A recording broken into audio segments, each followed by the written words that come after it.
Good afternoon भी। कैसे हो सभी? कल हमने पढ़ा था डाइजेस्टिव सिस्टम, पाचन तंत्र, ठीक है। और डाइजेस्टिव सिस्टम ने आपका क्या पढ़ा था?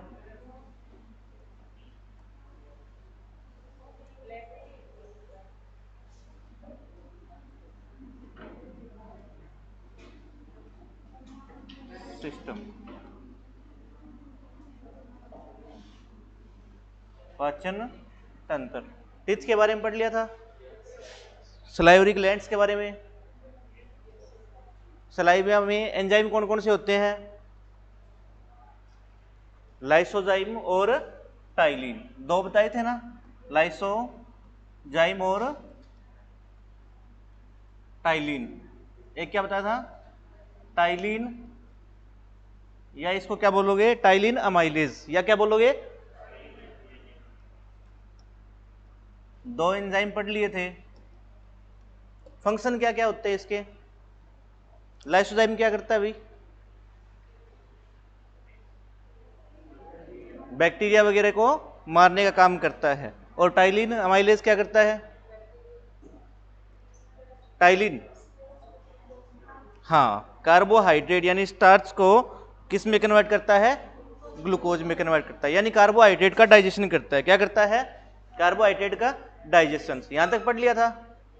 इसके बाद नेक्स्ट क्या है? ईसोफेगस। ईसोफेगस, माउथ के बाद भोजन कहां जाएगा भाई? माउथ के बाद भोजन कहां जाएगा? अमाशय में। और अमाशय में जाएगा तो किसके थ्रू जाएगा? फूड पाइप के थ्रू। किसके थ्रू? फूड पाइप के थ्रू। तो फूड पाइप, फूड पाइप का नाम पूछ लेते हैं आपको, तो इसको बोलोगे आप ईसोफेगस। क्या बोलोगे? ईसोफेगस, ईसोफेगस, या इसको बोल दो फूड पाइप।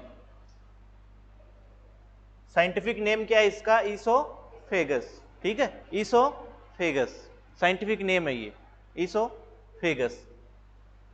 इसकी लंबाई कितनी होती है भी? वेरी गुड, कितनी होती है? 25 सेंटीमीटर। कितनी होती है? 25 सेंटीमीटर। और ये कैसा अंग है? मांसपेशीय है या फिर इसमें बोन होती है? मस्कुलर ऑर्गन है। तो क्या है ये? मस्कुलर ऑर्गन है, मस्कुलर ऑर्गन। क्या बोलोगे? मांसपेशीय अंग है। क्या है ये? मांसपेशीय अंग है, मांसपेशीय अंग है, मस्कुलर ऑर्गन है। क्या ये? मस्कुलर ऑर्गन है, ठीक है। इसमें कोई हड्डी वगैरह नहीं होती, ठीक है। मस्कुलर ऑर्गन है। अब बताओ कि भोजन है जो अमाशय में जाता है, ठीक है, फूड पाइप के थ्रू, तो वो जाएगा तो कौन सी विधि से जाएगा? पेरिस्टोलाइस, यानी कर्माकुचन विधि, ठीक है।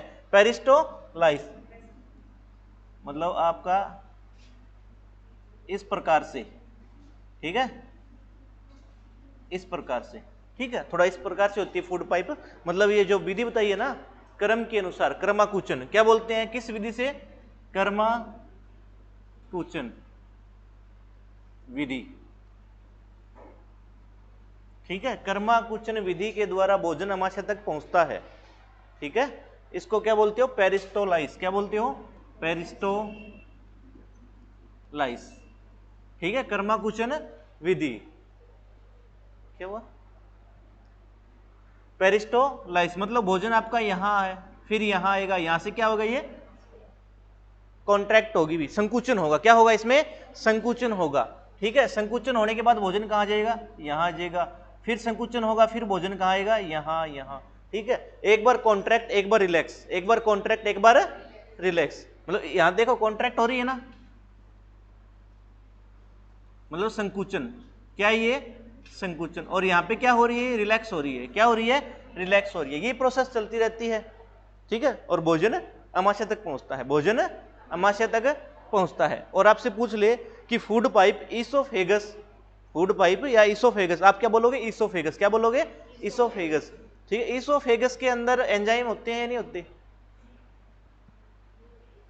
नहीं होते, क्योंकि भोजन वहां रुकता नहीं है, ठीक है। ईसोफेगस में, फूड पाइप में भोजन रुकता नहीं है, अमाशय तक जाता है, ठीक है।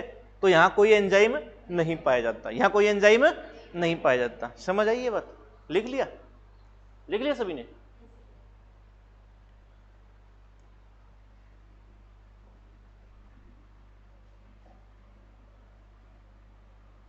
देखो अब आपका नेक्स्ट ऑर्गन है वो है भाई स्टमक। क्या है? स्टमक। अमाशय। क्या है? अमाशय। स्टमक। ठीक है, और क्या बोल देते हो? उदर बोल देते हो। ठीक है, अमाशय। थोड़ा सा सही से बना लेते हैं इसको।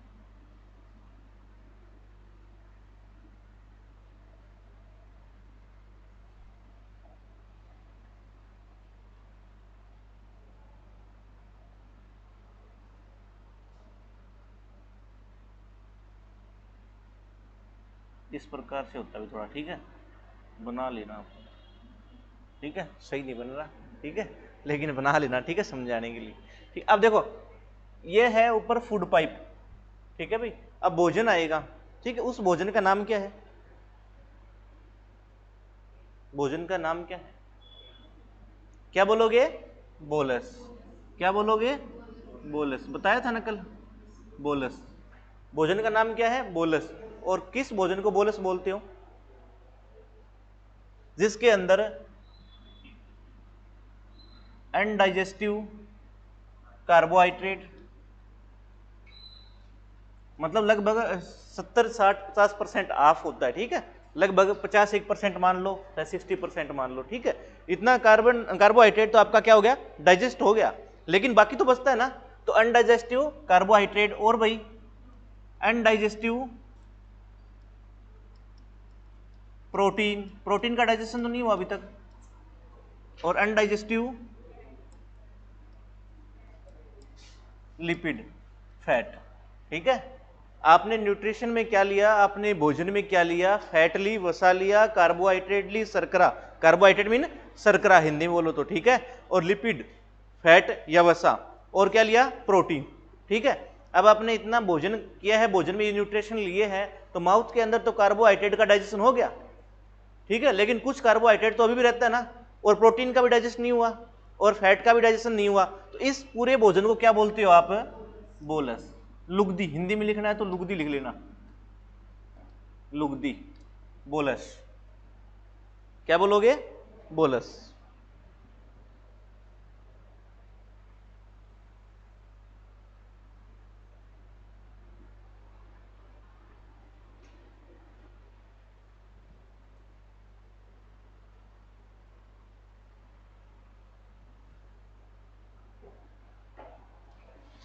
आपसे पूछ ले स्टमक का आकार कैसा होता है, तो जे आकार का होता है। किस प्रकार का होता है? जे आकार, जे शेप्ट का होता है। ठीक है, किस शेप्ट का होता है? जे शेप्ट का, जे आकार का। किस आकार का? जे आकार का। अब यहां पे कौन सा भोजन आया? बोलस। कौन सा आया है? बोलस। ठीक है, भोजन कौन सा आया है? बोलस आया। अभी मान लो ये बोलस है। ठीक है, अब देखो, अब यहां अमाशय में क्या होगा? अब अमाशय में आपकी होती है जठर ग्रंथि, गैस्ट्रिक ग्लैंड्स। क्या होती है? जठर ग्रंथियां, जठर ग्रंथि, जठर ग्रंथि, गैस्ट्रिक ग्लैंड बोलो, ग्रंथि है ना। ठीक है, ये निर्माण करेगी, किसका करेगी? जठर रस का। किसका निर्माण करेगी? जठर रस का। किसका निर्माण करेगी? जठर रस का, जठर रस का। गैस्ट्रिक जूस, गैस्ट्रिक जूस किसका निर्माण करेगी? गैस्ट्रिक जूस का। ठीक है, अमाशय के अंदर जठर ग्रंथि पाई जाती है। ठीक है, और आपको पता है ग्रंथियों का काम क्या होता है? या तो हार्मोन बनाएगी या बनाएगी एंजाइम। लेकिन आपको आगे बताऊंगा कि कौन सी ग्रंथियां तो हार्मोन बनाती है और कौन सी ग्रंथियां एंजाइम बनाती है। ठीक है, तो अभी बस इतना पढ़ना है। स्टमक के अंदर जठर ग्रंथि है, ठीक है, जो एक अग्नाशय रस बनाती है, जूस बनाती है। ठीक है, और इस जूस के अंदर क्या क्या पाया जाता है आपका? एक तो होता है HCl, क्या होता है, HCl, और एक क्या होता है, प्रोरेनिन एंजाइम पाया जाता है। और तीसरा भाई पेप्सिनोजन, पेप्सिनोजन, प्रोपेप्सिनोजन बोल दो इसको, चाहिए प्रोपेप्सिनोजन। हिंदी में लिखना है तो ऐसे लिखना है, ठीक है, पेप्सिनोजन, या लिखूं हिंदी में, लिखना है क्या, ऐसे ही लिखना है, कोई अलग नाम होगा तो बता दूंगा, ठीक है। ये हाइड्रोक्लोरिक एसिड होता है HCl, हाइड्रोक्लोरिक एसिड, हाइड्रोक्लोरिक अम्ल, हाइड्रोक्लोरिक अम्ल, ये प्रोरेनिन, प्रोरेनिन एंजाइम होता है, क्या होता है, एंजाइम है। ये प्रोपेप्सिनोजन, पेप्सिनोजन, ये भी क्या है, एंजाइम है, क्या है भाई, एंजाइम है, ठीक है। दो प्रकार के एंजाइम पाए जाते हैं, प्रोरेनिन और प्रोपेप्सिनोजन, प्रोपेप्सिनोजन, ठीक है। कहां पाए जाते हैं, अमाशय में, कहां पाए जाते हैं, अमाशय में, ठीक है। अब देखो, अब HCl का कार्य क्या होता है, क्या करता है, हाँ, तो जो आपका बोलस फूड है ना, HCl के कार्य लिखो इस साइड, HCl के कार्य या फंक्शन, क्या काम करता है HCl आपके अमाशय के अंदर। पहली बात तो जो भोजन आया है ना, जिस भोजन को आप क्या बोलते हो, बोलस, क्या बोलते हो, बोलस, उसे और क्या करेगा, उसे और डाइजेस्ट करेगा, मतलब उसे और लिक्विड फॉर्म में लाएगा, ठीक है, और उसमें वो अम्लीय बना देगा, क्या बना देगा, अम्लीय। तो भोजन को क्या करेगा, ये भोजन को अम्लीय बना देता है, क्या बना देता है, अम्लीय बनाता है, अम्लीय बनाता है, भोजन को क्या करता है, ये अम्लीय बनाता है, ठीक है। जो आपका फूड है उसको किस नेचर का बना देता है, एसिडिक, किस नेचर का, एसिडिक, अम्लीय, ठीक है। और दूसरी बात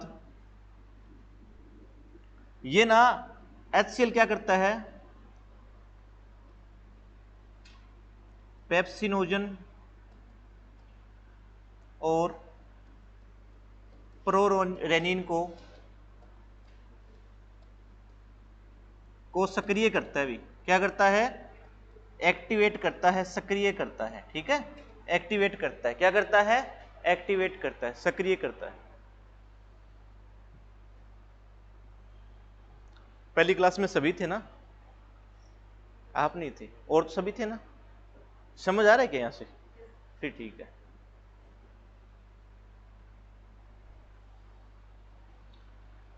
लिख लिया, लिख लिया पीछे, चलूं आगे।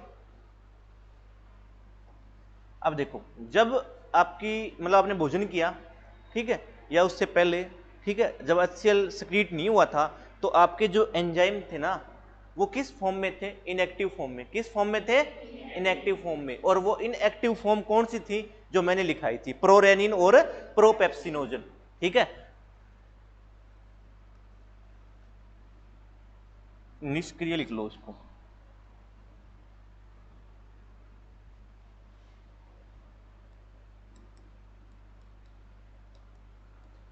निष्क्रिय अवस्था,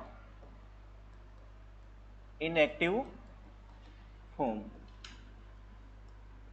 इनएक्टिव फॉर्म, ठीक है। तो आपसे पूछ ले रेनिन की और पेप्सिन की इनएक्टिव फॉर्म कौन कौन सी होती है, तो क्या लिखोगे, प्रोरेनिन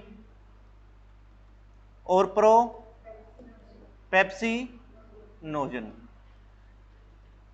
ठीक है। एक बात याद रख लेना, कई कई बुक्स में आपको पेप्सिनोजन ही मिलेगा, प्रो नहीं मिलेगा, ठीक है, ठीक है।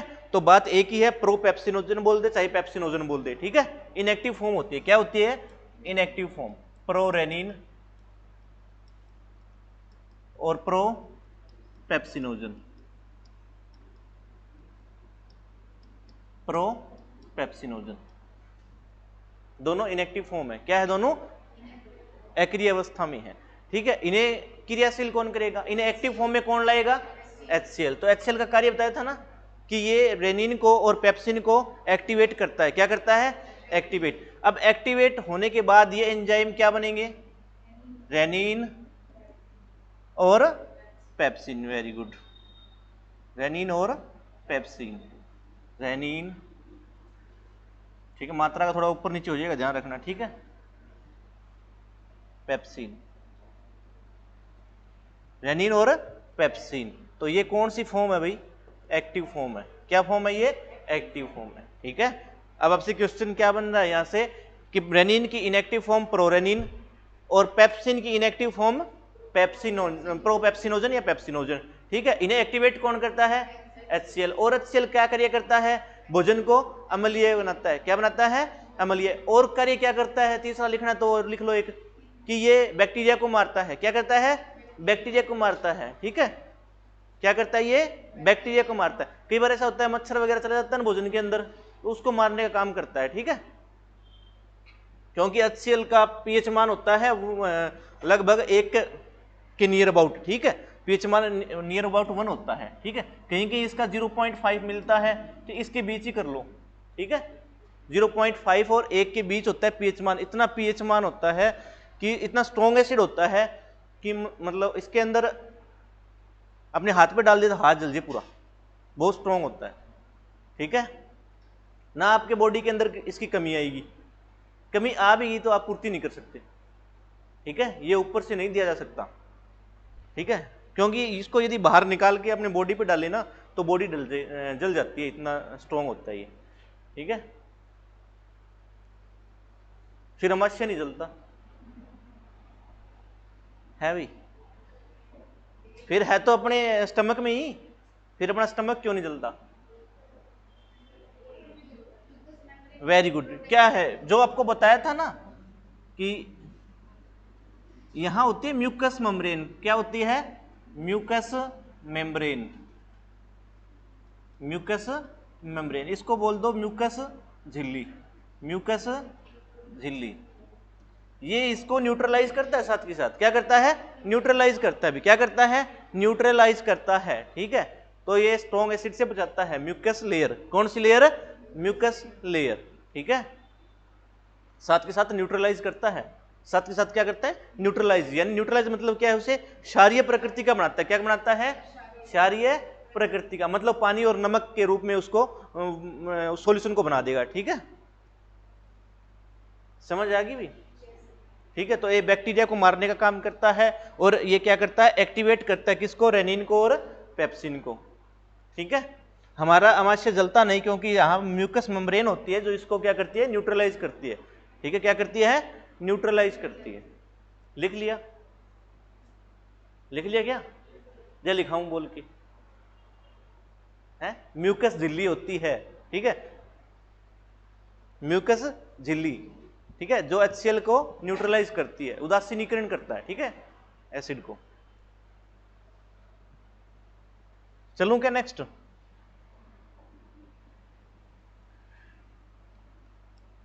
अब आपके डाइजेशन कौन कराता है? कौन कराता है? पाचन कौन कराता है भोजन का? कल ही बताया था। कौन कराते हैं? एंजाइम करवाते हैं। Very good. कौन करवाते हैं? एंजाइम करवाते हैं, ठीक है। एंजाइम डाइजेशन कराते हैं। तो आपका रेनिन क्या है? एक रेनिन क्या है आपका? एंजाइम है। क्या है? एंजाइम है। अब रेनिन, क्वेश्चन यहां से ये बनता है कि रेनिन किसका डाइजेशन कराता है? रेनिन किसका डाइजेशन कराता है? तो कराता है प्रोटीन का। किसका भाई?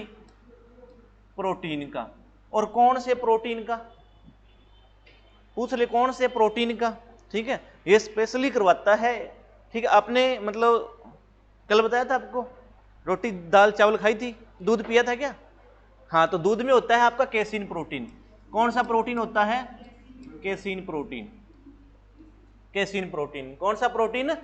Casein protein. कहाँ होता है? दुग्ध में, ठीक है, दुग्ध में।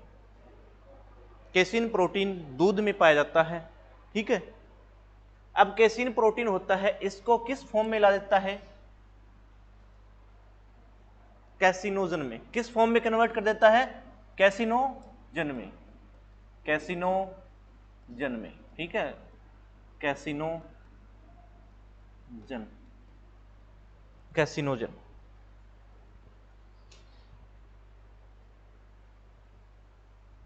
किसमें कन्वर्ट कर देता है?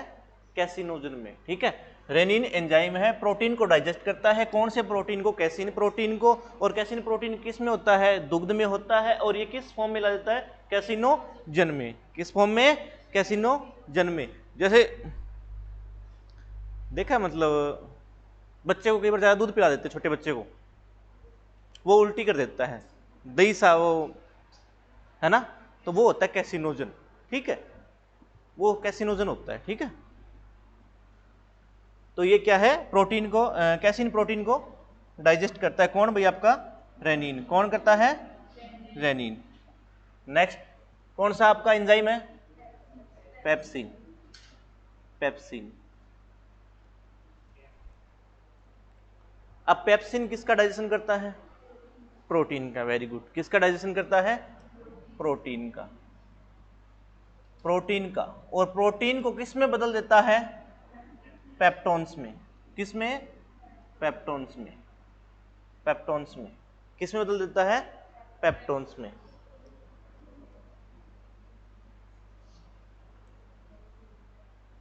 किस में बदल देता है? पेप्टोन्स में।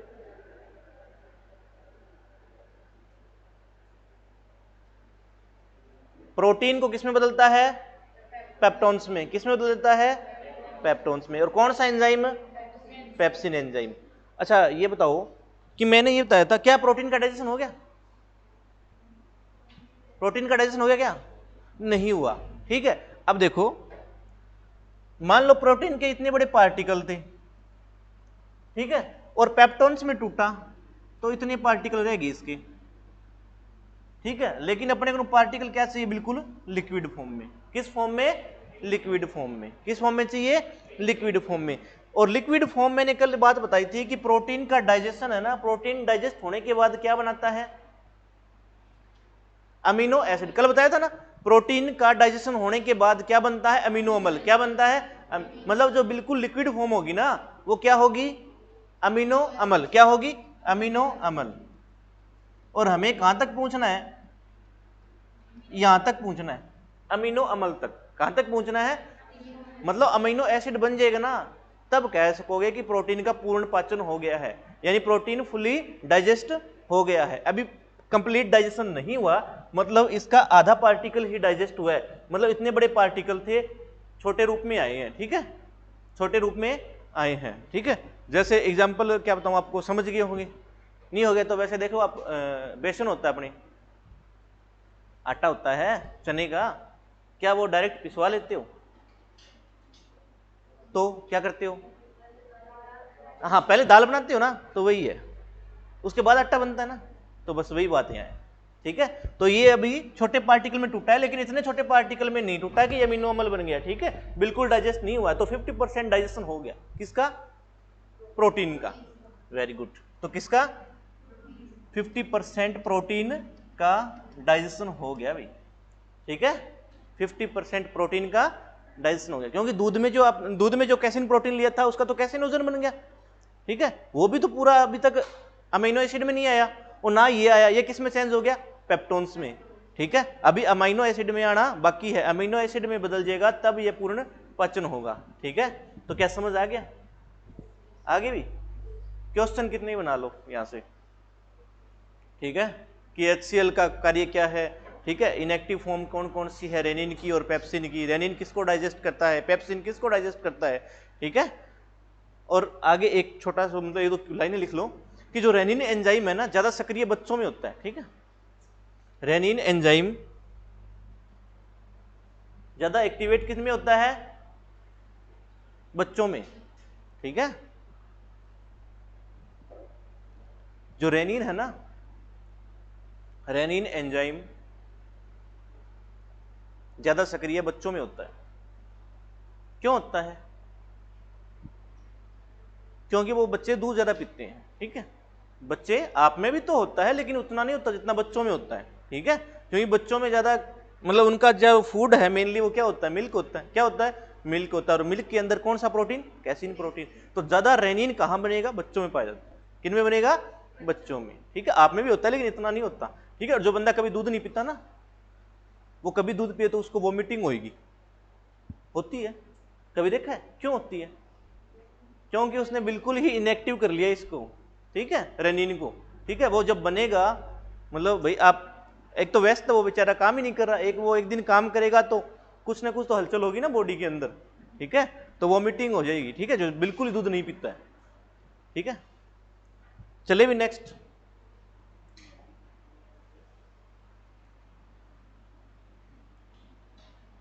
अब दोबारा बनाना पड़ेगा वो भी।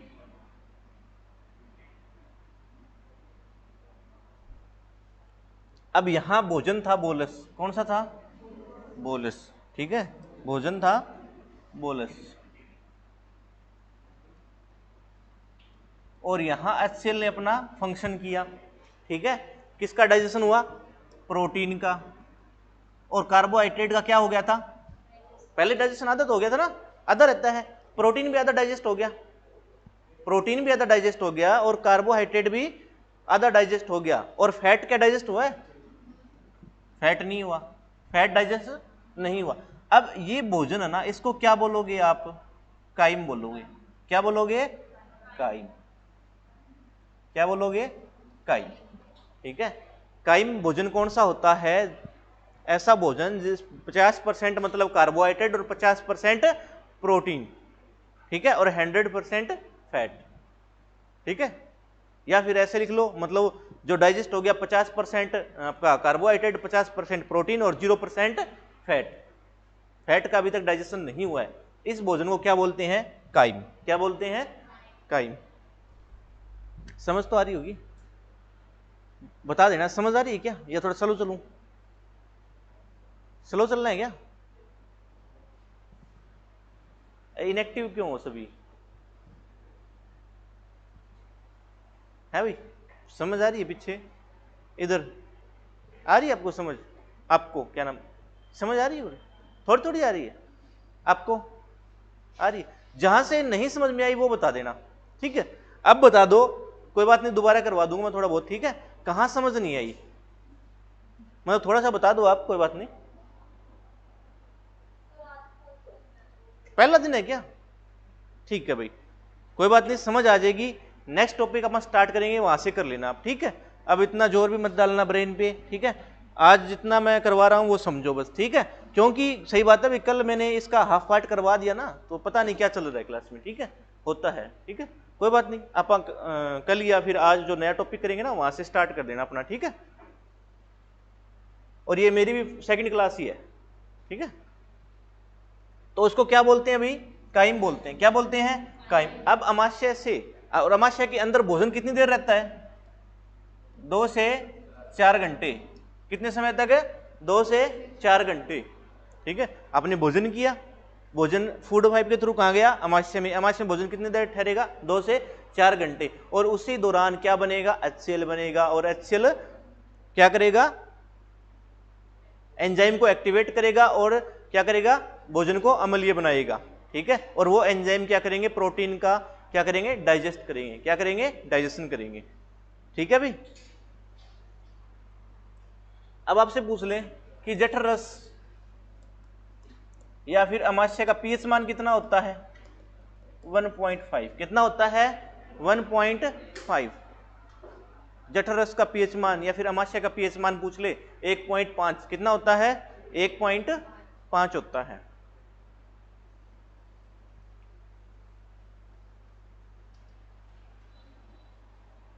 एक 1.5 होता है।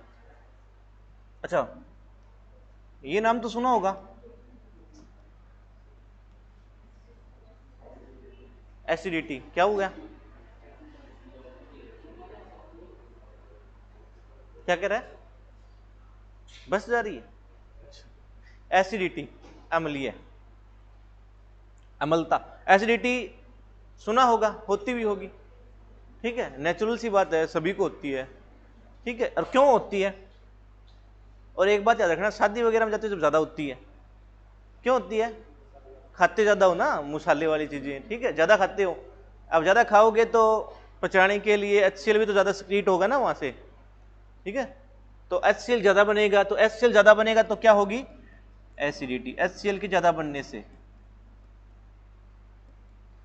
ठीक है, HCl के ज्यादा बनने से, ठीक है। हाइड्रोक्लोरिक एसिड बॉडी के अंदर ज्यादा बनता है, क्यों बनता है, जब आप ज्यादा मिर्च वाला मसाले वाला खाना ज्यादा खा लेते हो ना, ठीक है, तब HCl ज्यादा स्क्रीट होता है उसे डाइजेस्ट करने के लिए, ठीक है, उसे क्योंकि आप ज्यादा नॉर्मल खाना तो खाते नहीं हो, ठीक है, ऑयली ज्यादा होता है वो, ठीक है, ऑयली भी होता है भाई, ठीक है, मिर्च मसाला भी ज्यादा होता है, तो क्या है, HCl ज्यादा स्क्रीट होगा, HCl ज्यादा निकलेगा, ठीक है। अब ज्यादा निकलेगा तो जलन पैदा करेगा आमाशय के अंदर, और जलन पैदा करेगा तो उसे बोलते हैं एसिडिटी, क्या बोलते हैं, एसिडिटी। फिर आप क्या करोगे, एंटा एसिड, यानी एंटा एसिड में आप क्या लेते हो, आपने सुना होगा एक डाइजीन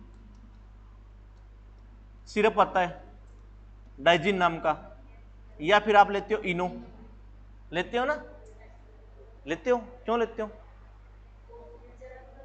हाँ, उसको जलन कम करता है, और जलन कम कैसे करता है, वो उस एसिड को न्यूट्रलाइज करेगा, क्या करेगा, न्यूट्रलाइज, उदासीनीकरण, क्या करेगा, उदासीनीकरण करेगा, और उदासीनीकरण करने के लिए इनो के अंदर क्या होता है, सोडियम बाइकार्बोनेट होता है भाई, क्या होता है, सोडियम बाइकार्बोनेट, इसे बोलते हैं, क्या बोलते हैं, बेकिंग सोडा, अरे खाना बनाते हो ना, मीठा सोडा, ठीक है, लिख लो, बेकिंग सोडा, बेकिंग सोडा, मीठा सोडा होता है ना, मीठा सोडा, या आप डायरेक्ट ये ले लो ना तो भी एसिडिटी कम हो जाती है, बट इनो में पाया जाता है ये, ठीक है, इनो में भी पाया जाता है, ठीक है, इनो में भी पाया जाता है। ये एंटा एसिड है, ये क्या है, एंटा एसिड है, एंटा एसिड, एंटा एसिड का मतलब क्या है, एसिडिटी को ठीक करेगा, यानी एसिडिटी के, एसिड के विपरीत काम करेगा, एसिड के विपरीत काम करेगा, ठीक है। आपसे पूछ ले एंटा एसिड कौन कौन से होते हैं, सोडियम बाइकार्बोनेट, मीठा सोडा, बेकिंग सोडा, और क्या होता है, डाइजीन सिरप होता है, इसके अंदर क्या होता है, इसके अंदर क्या होता है, तो magnesium hydro oxide, magnesium hydroxide, MgOH twice, magnesium hydroxide, magnesium hydroxide. Next page पे चलूं, लिख लिया होगा, ये दोबारा लिखाऊंगा आगे अगले पेज पे, थोड़ा सा ऐसे हो गया ना, जब कह रहा हूं, ठीक है, मैग्नीशियम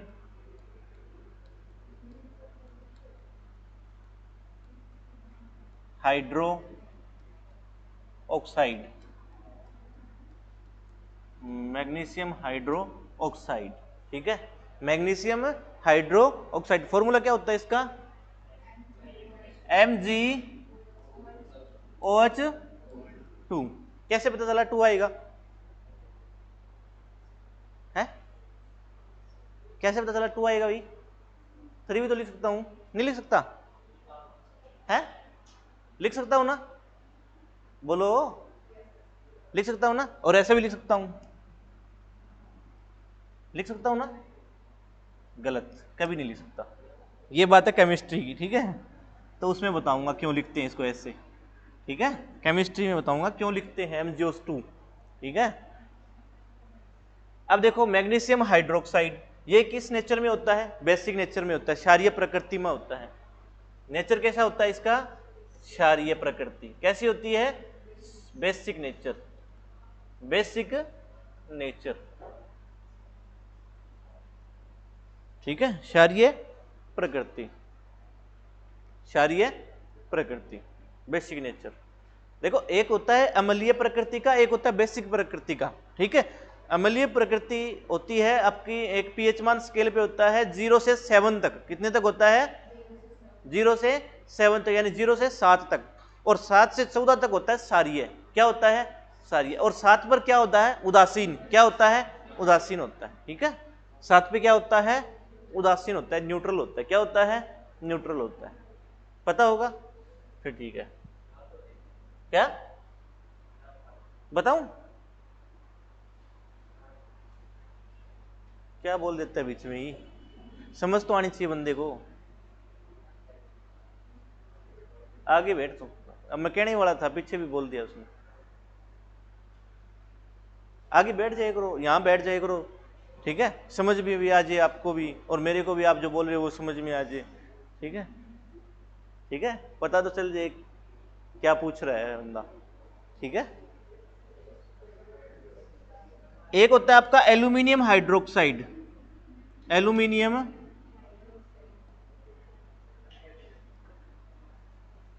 हाइड्रो ऑक्साइड, हिंदी में लिख लेना aluminium hydro oxide, aluminium hydro oxide, क्या फॉर्मूला होगा? AlOH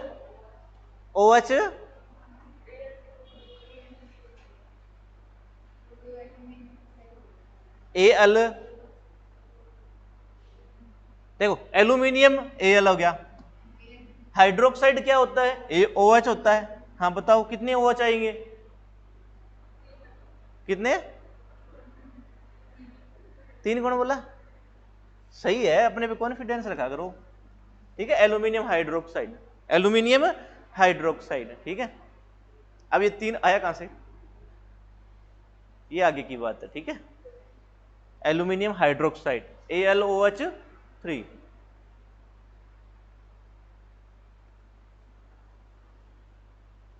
ये भी एक एंटा एसिड है। क्या है ये?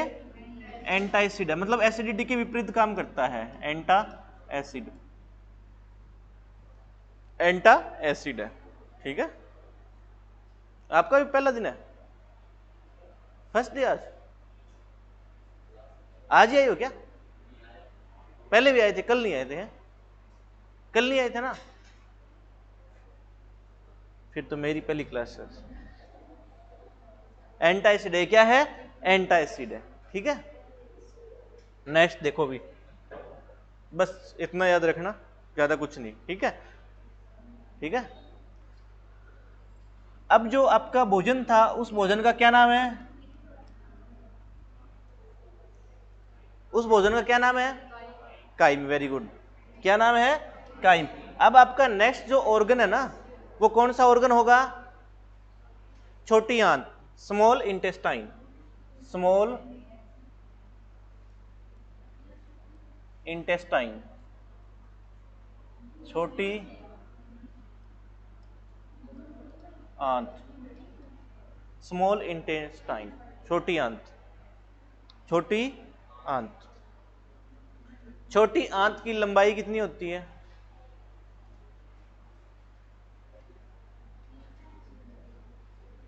है छोटी आंत की लंबाई? छोटी थोड़ी ना होगी, लंबाई में तो ज्यादा होगी। वेरी गुड, 6 से 6.5 मीटर, ठीक है। 6 से 6.5 मीटर की होती है छोटी आंत, ठीक है, छोटी आंत, ठीक है। और डायमीटर कितना होता है, व्यास कितना होता है? 1 इंच। कितना होता है? अच्छा, व्यास 1 इंच होता है। तो सेंटीमीटर में पूछ लूं तो 1 इंच होता है, सही है। सेंटीमीटर में कितनी होगी? है 2 से 2.5 सेंटीमीटर, या 2.5 से 3 आपको मिलेगा, ठीक है। 2 से 2.5 सेंटीमीटर, ठीक है, 2 से 2.5 सेंटीमीटर, ठीक है, व्यास होता है, ठीक है। मतलब मोटाई ही समझ गए होंगे, ठीक है।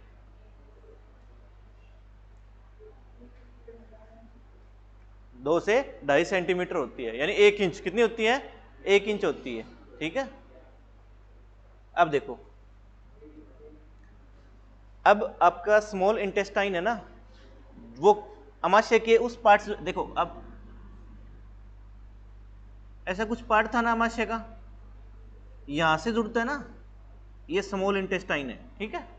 कौन सी है? स्मॉल इंटेस्टाइन, छोटी आंत।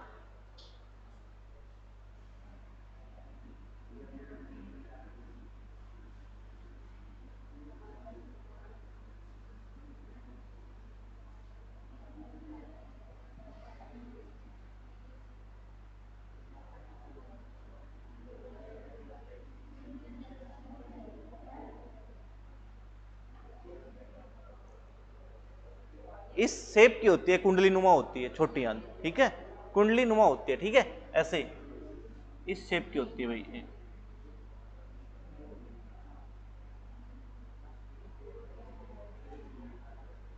मतलब मैंने आपको यहां थोड़ा सा बड़ा करके दिखाया है, ठीक है, वैसे आपके मॉइस्चर में ऐसे मिलेगी, ऐसे कुछ, ठीक है, बहुत इंटरकनेक्ट होती है आपस में, ठीक है।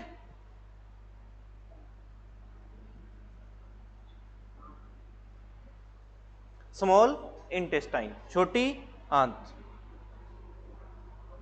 अब ये वाला जो पार्ट है ना, यहां तक मान लो, ठीक है, इसको बोलते हैं ड्यूडेनम। क्या बोलते हैं? ड्यूडेनम, ड्यूडेनम, ठीक है, ड्यूडेनम। क्या? ड्यूडेनम, ठीक है। और ये वाला है ना, इसको बोलते हैं जेजुनम। क्या बोलते हैं? जेजुनम। और इसको बोलते हैं इलियम। क्या बोलते हैं? इलियम। क्या बोलते हैं? इलियम। क्या बोलते हैं? इलियम। क्या हो गया?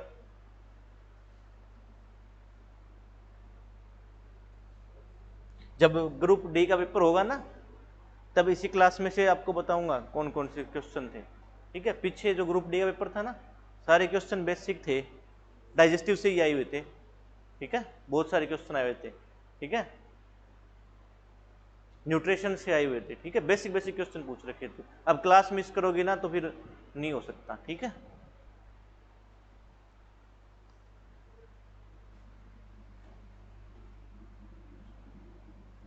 ड्यूडेनम और जेजुनम और इलियम, ठीक है।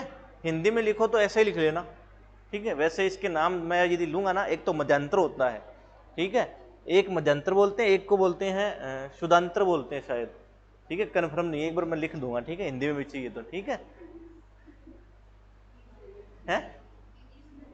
इंग्लिश में ही ठीक है ना, ठीक है, ड्यूडेनम, जेजुनम और इलियम, ठीक है। हिंदी के बजाय थोड़ा इंग्लिश में नाम याद रखे करो, ठीक है।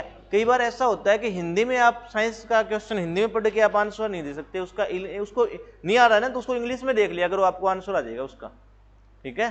तो याद रखना ड्यूडेनम और जेजुनम और इलियम, ठीक है, ठीक है। इसको मध्यांतर बोलते हैं, इसको शुद्धांतर बोलते हैं, कुछ ऐसा बोलते हैं, ठीक है। यदि आपको कन्फर्म करना है तो कल बता दूंगा, ठीक है। तो ये है ड्यूडेनम और ये है जेजुनम और ये है इलियम, तीन पार्ट। छोटी आंत के कितने पार्ट? तीन पार्ट, ड्यूडेनम और जेजुनम और इलियम, ठीक है। बस याद रखना, तीनों नाम याद जरूरी रखने हैं, ठीक है, इतना नहीं है, मतलब मैंने बता दिया एक अंदाजा यहां तक होता है, लेकिन छोटा होता है ड्यूडेनम वाला पार्ट थोड़ा, ठीक है, ठीक है। वो आपसे ऐसे नहीं पूछेगा कितना होता है इसका, मतलब कितना पार्ट होता है, कितना भाग होता है, ठीक है। बस यहां याद रखना कि जो भोजन है ना, जो अमाशय से आया था, वो कहाँ आएगा? छोटी आंत में। कहाँ आएगा? छोटी आंत में। मतलब यहाँ कौन सा भोजन है? कौन सा है? काइम। Very good. इस भोजन का नाम क्या है? काइम। क्या नाम है? काइम, ठीक है। छोटी आंत में अमाशय से भोजन छोटी आंत में प्रवेश करता है, और छोटी आंत में जो भोजन जाएगा उस भोजन का नाम क्या होगा? काइम होगा। उस भोजन का काइम होगा। लेकिन ये बताओ कौन से पार्ट में जाएगा ये छोटी आंत के पहले? ड्यूडेनम में। कौन से पार्ट में जाएगा? ड्यूडेनम में, ठीक है। अब ड्यूडेनम से आपके दो ऑर्गन जुड़े होते हैं, दो अंग जुड़े होते हैं। एक तो होता है आपका, यहां तो मान लो आपका होता है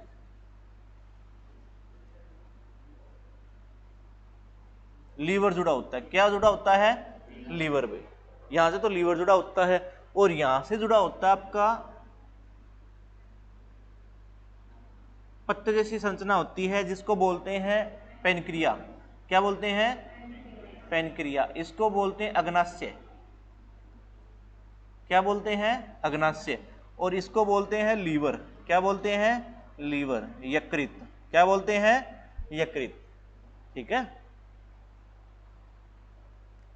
और यहीं पे एक छोटी सी थैली होती है, थैलीनुमा संरचना होती है, ठीक है। इसको बोलते हैं पित्ताशय। क्या बोलते हैं? पित्ताशय। Gall bladder. क्या बोलते हैं? Gall bladder. गोल ब्लेडर, पित्ताशय। क्या बोलते हैं? पित्ताशय, ठीक है। लीवर को हिंदी में यकृत बोलते हैं, ठीक है, और पेनक्रिया को अग्नाशय बोलते हैं, और पित्ताशय को गोल ब्लैडर बोलते हैं, ठीक है। दो ऑर्गन जुड़े होते हैं, और लीवर के साथ ही एक अटैच होता है गोल ब्लैडर। क्या होता है? गोल ब्लैडर, छोटा सा होता है, थैलीनुमा संरचना होती है पित्ताशय, ठीक है। देखा है पित्ताशय? है? देखा है? देखा है ना? एक मान लो जो अपने जो पैकेट्स आता है ना सफेद कलर का, जो ऊपर से बंद होता है, उस प्रकार का ही होता है, जैसे पॉलिथीन है, बिल्कुल ट्रांसपेरेंट होता है, देखा होगा। हाँ, किसी का ऑपरेट हुआ हो ना, जो पथरी वगैरह होती है, अब तो आजकल तो वो मतलब क्या है कि नहीं निकालते उसको, ठीक है। क्यों? क्योंकि आजकल तो बहुत सारी टेक्नोलॉजी आ गई है, ठीक है। पहले उस टाइम में तो आज से 4-5 साल पहले जो दूरबीन वाला ऑपरेशन नहीं होता था 5-6 साल पहले, तो वो क्या करते थे, उसको निकाल ही देते थे।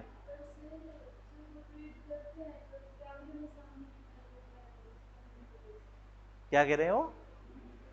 हाँ बताओ।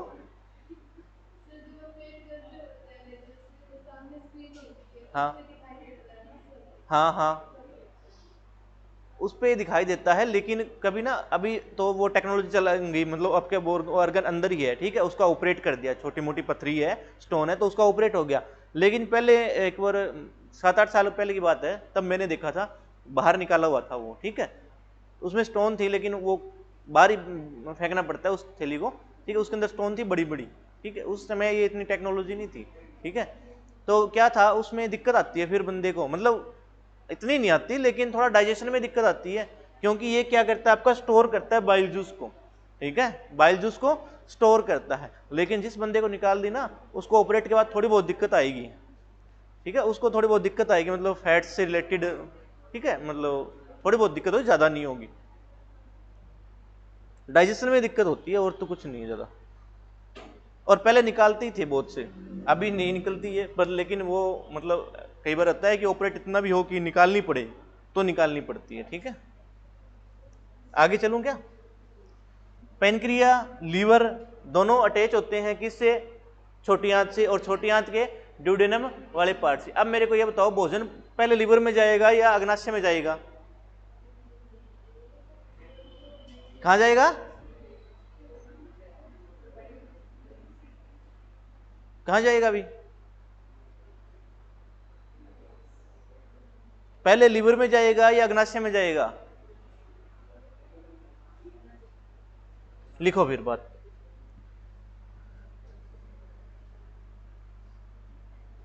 भोजन अग्नाशय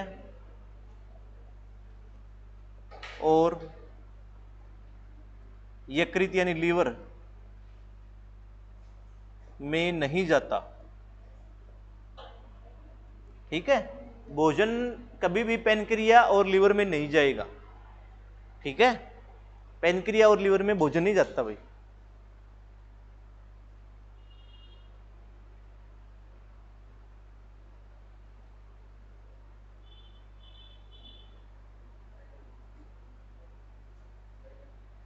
साइड हो जाऊं?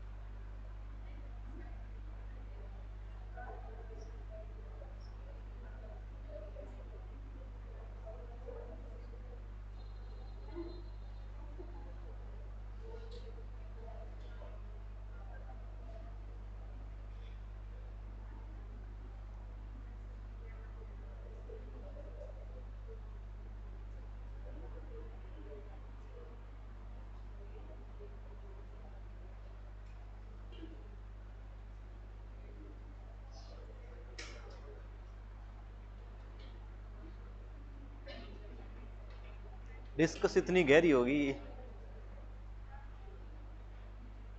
कितनी गहरी बातें होगी ना, है?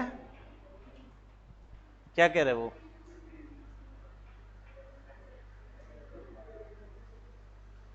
बस हो गया क्या?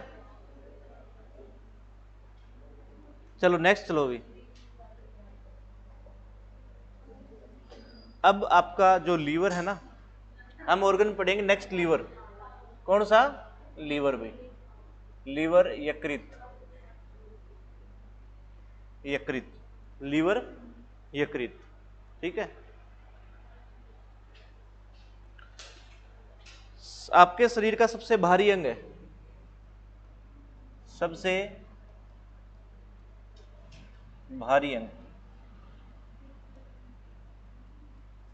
सबसे भारी अंग कौन है? सबसे भारी अंग लीवर। वेट कितना है? कितना?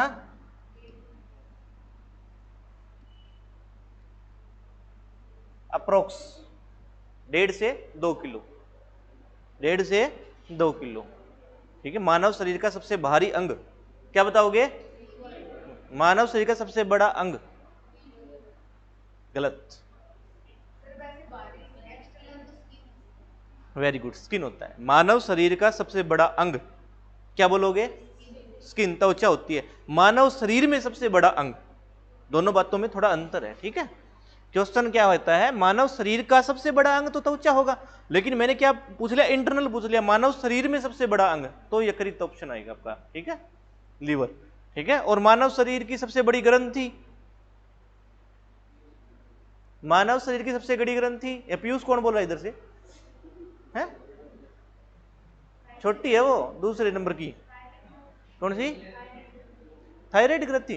थायराइड ग्रंथि अंतःस्रावी में सबसे बड़ी होती है, लेकिन मैंने ना तो अंतःस्रावी बोला है ना बहिःस्रावी बोला है, ठीक है।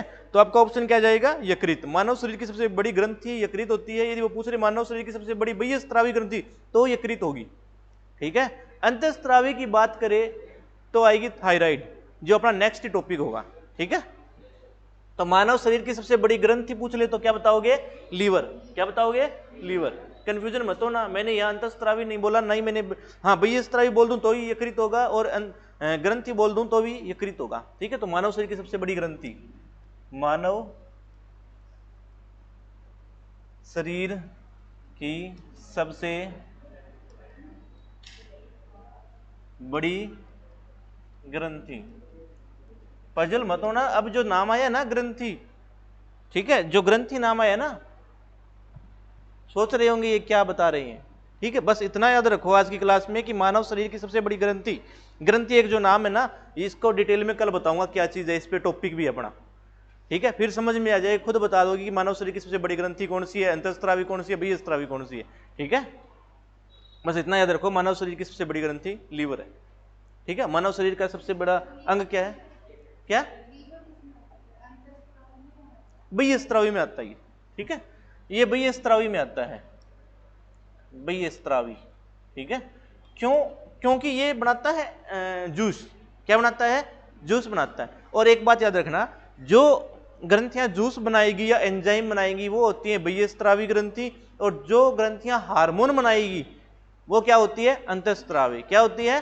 अंतःस्रावी ग्रंथि, ठीक है। तो आपका बताऊंगा अब ये कौन सा जूस बनाती है, ठीक है। तो मानव शरीर की सबसे बड़ी ग्रंथि है और ये बहिःस्रावी ग्रंथि है, ठीक है, यकृत, ठीक है। वेट इतना होता है, ठीक है। इसकी कोशिका का क्या नाम है? अच्छा, फर्स्ट क्लास में मैंने बताया था कि कोई भी ऑर्गन है वो सेल से मिलकर बनता है। किससे मिलकर बनता है? और मानव शरीर की सबसे छोटी इकाई भी क्या है? कोशिका, ठीक है। ये क्या है? एक अंग है, ठीक है। तो इस अंग की कोई ना कोई सेल होगी, कोई ना कोई कोशिका होगी, ठीक है, जिससे मिलकर ये बना होगा, ठीक है। मतलब कोई भी ऑर्गन है वो किससे मिलकर बना होता है? कोशिका से। किससे मिलकर बना होता है? कोशिका से। तो इसकी कोशिका का नाम क्या होता है? हिपैटिक कोशिका, हिपैटिक, हिपैटिक कोशिका,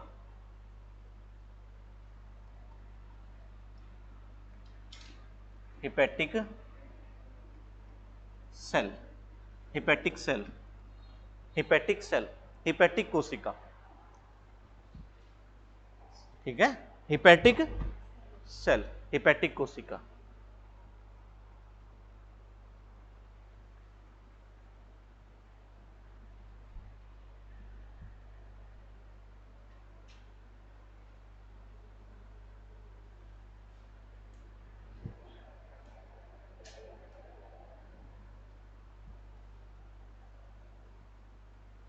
हिपैटिक कोशिका, हिपैटिक सेल्स। ठीक है, अब हिपैटिक सेल्स होती है तो इनकी स्टडी को क्या बोलते हैं? हिपैटोलॉजी। तो लिखो study of liver, study of liver क्या कहलाती है? हिपैटोलॉजी। लॉजी होता है अध्ययन, हिपैटो होता है हिपैटिक कोशिका, हिपैटोलॉजी। तो यकृत का अध्ययन, यकृत का अध्ययन क्या कहलाता है? हिपैटोलॉजी।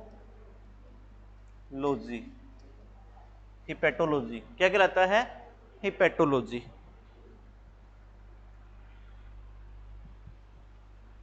क्वेश्चन बन रहे हैं इसमें बहुत सारे। ठीक है, सबसे भारी अंग, कितना वेट है, सबसे बड़ी ग्रंथि यकृत। ठीक है, सबसे बड़ी बहिःस्रावी ग्रंथि यकृत। ठीक है, इसकी सेल का नाम क्या है? हिपैटिक कोशिका। इसकी स्टडी क्या कहलाती है? Hepatology. Logy mean then hepatic मतलब हिपैटिक कोशिका, और पता होना चाहिए हिपैटिक कोशिका किसकी होती है? लीवर की। तो स्टडी ऑफ लीवर क्या कहलाता है? हिपैटोलॉजी। क्या कहलाता है? हिपैटोलॉजी। हिपैटोलॉजी। समझ आ गया इतना? आ गया? ठीक है। और एक बात याद रखना मेरी, मतलब सबसे पूछ ले कि सबसे ज्यादा रीजनरेशन की पावर किस कोशिका की होती है? लीवर की, हिपैटिक कोशिका की। ठीक है, तो लिख लो इसके बारे में, हिपैटिक कोशिका सबसे अधिक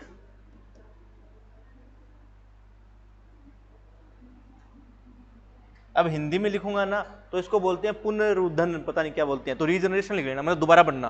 क्या बनना? दोबारा बनना। ठीक है, तो रीजनरेशन लिख लेना। ठीक है, सबसे अधिक रीजनरेशन पावर। रीजनरेशन क्या होता है? दोबारा से निर्माण होना, दोबारा से निर्माण होना, रीजनरेशन, दोबारा से निर्माण होना। ठीक है, यानी सबसे अधिक रीजनरेशन पावर किस कोशिका की होती है? हिपैटिक की। किस कोशिका की होती है? मतलब क्या है कि यदि लीवर डैमेज हो जाए ना तो ये अपने आप दोबारा बन जाएगा, इसकी कोशिकाएं दोबारा बन जाएगी। ठीक है, रीजनरेट हो जाती है। क्या हो जाती है? रीजनरेट हो जाती है। ठीक है, रीजनरेट हो जाती है। ठीक है, जितनी भी अपने बॉडी के अंदर जितनी भी ब्रेन से रिलेटेड हो, कोई प्रॉब्लम हो, अमाशय से रिलेटेड हो, सभी को हैंडल कौन करता है? लीवर करता है। कौन करता है? लीवर को होता है। क्यों? क्योंकि उसके पास, उसे पता है तेरे पे इफेक्ट पड़ेगा तो रीजनरेशन पावर ज्यादा है इसकी। ठीक है, रीजनरेशन पावर ज्यादा है। बाकी सेल्स है ना, और जो आपकी आंख की सेल्स होगी, ब्रेन की सेल्स होगी, वो इतनी जल्दी रीजनरेट नहीं होगी। ठीक है, डैमेज होगी तो होगी, ठीक है, जनरेट नहीं होगी, लेकिन इसकी ज्यादा रीजनरेशन पावर होती है। ठीक है, कभी देखा होगा, मतलब कोई जैसे एग्जांपल तो क्या दूं अब आपको, जो ज्यादा एल्कोहल लेते हैं, ठीक है, लास्ट में उनका लिवर ही डैमेज होता है ना। क्यों होता है? बेचारा ये तो रीजनरेट हो जाता है, हो जाता है, हो जाता है, लेकिन वही नहीं मानता पीने से। ठीक है, तो कभी तो बेचारा जवाब देगा ना उसका लीवर। ठीक है, वो कह देता है चलो अब की बार नहीं, अब की बार नहीं, अब की बार, लेकिन एक समय ऐसा आ जाएगा बेचारे उसके बस में भी नहीं है रीजनरेट की पावर। ठीक है, ठीक है, यही डैमेज कर देगा उसको। ठीक है, जॉइंडिस हो जाएगा उसको, या फिर इन्फेक्शन हो जाएगा कुछ। ठीक है, काम करना बंद कर देगा, डैमेज हो जाएगा। ये डैमेज हो गया तो सारा जो आपका सिस्टम है ना, जो ऑर्गन कंट्रोल है, वो सारा चला जाएगा। ठीक है, सबसे अधिक जो मतलब तपता है ना आपकी बॉडी के अंदर, यही तपता है सबसे ज्यादा, मतलब इसी के पास पावर है। ठीक है, रीजनरेट होने की। ठीक है, सबसे ज्यादा फंक्शन भी यही करता है। ठीक है, जैसे आपके मतलब जो भी ब्लड के कलर्स हैं, या फिर आपके अब आगे बायोलॉजी उस पढ़ाऊंगा उसका कलर है। ठीक है, जो भी विटामिन है, हार्मोन्स है, ठीक है, मतलब उनको रेगुलेट करता है, ये हेल्प बहुत करता है। सबसे अधिक रीजनरेशन पावर किसकी है? हिपैटिक सेल्स की। किसकी है? हिपैटिक सेल्स की। ठीक है, ठीक है, मतलब ऑलमोस्ट 30% यदि किसी का लीवर है ना तो वो पुनः दोबारा बन जाएगा। यदि आप मतलब आपका लीवर 70% 80% काम कर, आपने कभी सुना होगा कि लीवर डोनेट किया है, लीवर डोनेट किया है, मतलब उसका मतलब किसी बंदे का 10% या 15% ही लीवर काम कर रहा है। ठीक है, इतने खराब कर लिया उसने, मतलब कैसे भी करके चाहिए, या फिर उसका बाई इन्फेक्शन हो गया हो, या फिर एल्कोहल से हो गया है, खराब हो गया है, कोई देना चाहता है मतलब उसका रिलेटिव, तो उसको लीवर डोनेट करेगा ना, तो मतलब उसका यदि 70% है ना, उसमें से यदि 40% या 30% निकाल के उसको दे देना, तो उसका जो 30% है ना वो आपका 15-20 दिन में रिकवर हो जाएगा, वापस 70% बन जाएगा। ठीक है, इतनी ज़्यादा रीजनरेशन पावर होती है इसमें। ठीक है, और जिस बंदे को दिया है ना उसका 10% है, 30 आप और दे दो तो उसका भी 70 हो जाएगा 4-5 दिन में। ठीक है, तो सबसे अधिक रीजनरेशन पावर होती है। नेक्स्ट चलो, अब आपका कार्य क्या करता है लीवर? लीवर कार्य करता है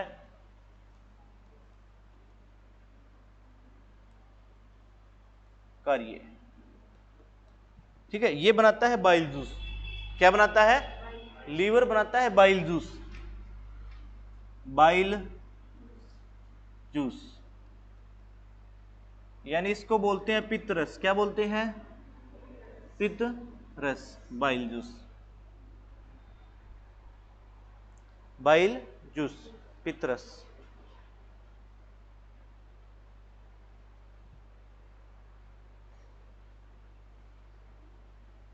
बाइल जूस पित्त रस बनाता है। क्या बनाता है? पित्त रस बनाता है। अब ये पित्त रस का रंग कैसा होता है आपसे पूछ लेता है, तो क्या होता है?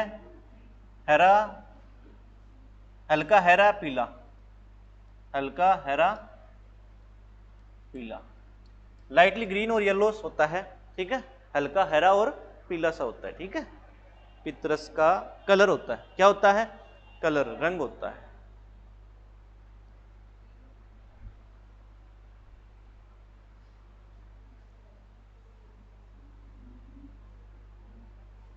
अब कलर होगा तो कुछ ना कुछ तो उसके पीछे पिगमेंट होगा जो कलर प्रदान करता है, मतलब वर्णक होता है कि इसको बोलते हैं वर्णक। क्या बोलते हैं? वर्णक, यानी कोई ना कोई तो वर्णक या पिगमेंट होगा जो कलर देगा। ठीक है, तो इसको कलर कौन देता है? तो देखो, हरा कलर किसकी वजह से होगा? बिली वर्डिन की वजह से, बिली वर्डिन की वजह से। और पीला रंग बिली रूबिन, किसकी वजह से? बिली रूबिन की वजह से। ठीक है, और दोनों को कौन बनाता है? लीवर बनाता है। ठीक है, अब इन पिगमेंट को भी लीवर ही बना रहा है, बिली रूबिन और बिली वर्डिन। तो हरा कलर पूछे तो बिली वर्डिन की वजह से, और पीला रंग पूछे तो बिली रूबिन की वजह से। किसकी वजह से? बिली रूबिन। ठीक है, समझ आ गया? बाइल जूस, बाइल जूस कौन बनाता है? लीवर बनाता है। और बाइल जूस का कलर कैसा होता है? हल्का हरा पीला होता है। हरा कलर कौन देता है? बिली वर्डिन देता है। पीला रंग कौन देता है? बिली रूबिन देता है। ये वर्णक होते हैं। क्या होते हैं? वर्णक, जो कलर प्रदान करते हैं। ठीक है, जो कलर प्रदान करते हैं। ठीक है, अब प्रकृति कैसी होती है इसकी? बाइल जूस की प्रकृति कैसी होगी? मतलब ये बताओ, एसिडिक होगा, बेसिक होगा या न्यूट्रल होगा? मतलब ये अम्लीय होगा या फिर क्षारीय होगा या फिर उदासीन होगा?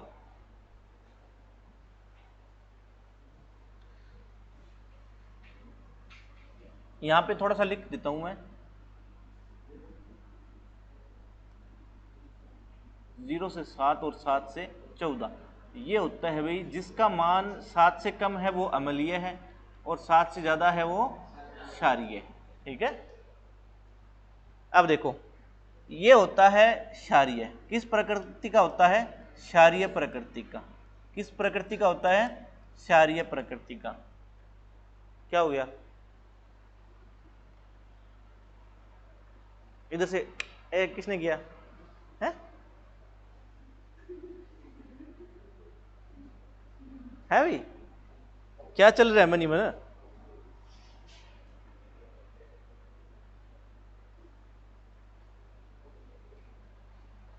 बता दो है भाई, क्या हो गया? कौन बोला? ये बोला? क्या कह रहा है? क्या हो गया? क्या नाम आपका? अच्छा, नहीं बोला गया, निकल गया होगा वैसे मुंह से, है ना? ठीक है, क्षारीय प्रकृति का होता है। इसका मतलब होता है 7.5 से 8 पॉइंट समथिंग होता है, 5 कर लो, 7.5 से 8 के बीच में या 8.5 के बीच में होता है पीएच मान। क्या होता है? पीएच मान। और आपको बताया था क्षारीय का होता है 7 से ज्यादा, तो 7.5 से 8.5 के बीच है, यानी ये है क्षारीय प्रकृति का। किस नेचर का है? क्षारीय प्रकृति का, बेसिक नेचर का। किस नेचर का है? बेसिक नेचर का, क्षारीय प्रकृति का।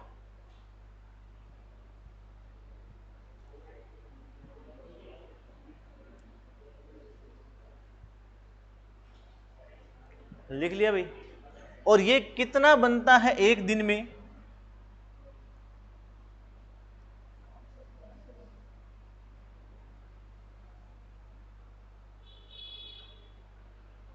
ग्राम?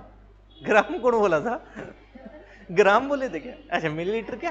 ठीक है, फिर तो ठीक है, मैं सोचा ग्राम कौन बोल रहा है। ठीक है, 650 750 के बीच। ठीक है, मतलब ये डिपेंड करता है, मतलब उसके एज पे, उसके मतलब ठीक है, एज पे डिपेंड करता है। ठीक है, किसी में 1-1 लीटर भी बनता होगा। ठीक है, तो किसी में 500 ml में भी रह जाता है, तो ये डिपेंड करता है उसकी एज पे। ठीक है, तो एक एवरेज है 650 ml से 750 ml पर डे। क्या बनता है? Bile juice. क्या बनता है? Bile juice, पित्तरस।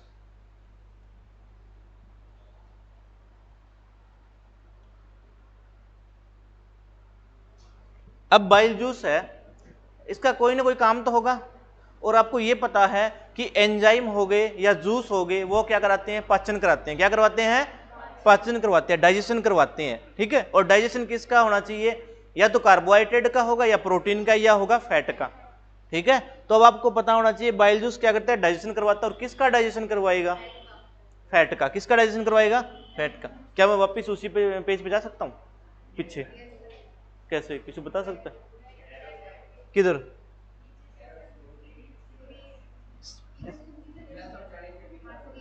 इस पे या यहाँ पे?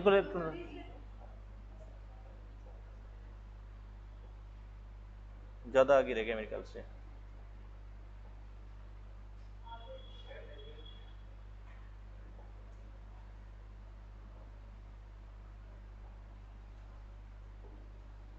आ गया।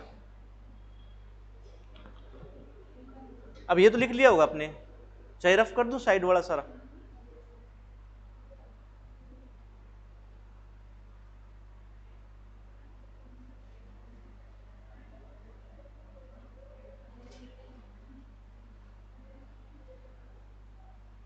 देखो भाई, अब लीवर क्या कर रहा है? बाइल जूस बना रहा है। क्या बना रहा है? Bile juice.